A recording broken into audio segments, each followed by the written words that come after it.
مرحبا بنات، شلونكم؟ اليوم جيتكم بوصفة جديدة، وصفة كاري الدجاج. هاي عندي دجاجة كاملة، وهاي عندي حبتين بوتيتة، وهاي عندي فلفلة وحدة، بصلة، وهاي عندي كاري الدجاج وكركم ومشكل الدجاج. هاي عندي 3 أنواع. هسه نبدي بالصلاة على محمد وآل محمد ونجمع المكونات مالتنا.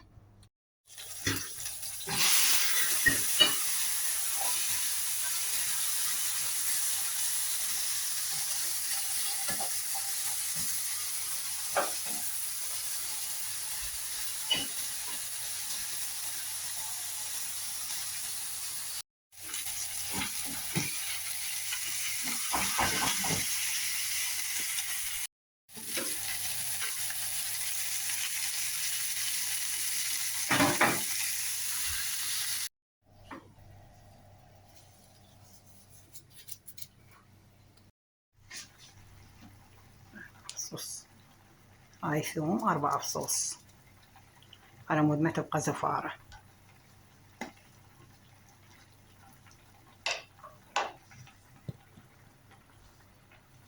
هاي بنات خلصة الوصفة مالتنا اليوم، كاري الدجاج. إذا عجبتكم الوصفة، عجبكم الفيديو، لا تنسوني باللايك والاشتراك. سهمكم العافية.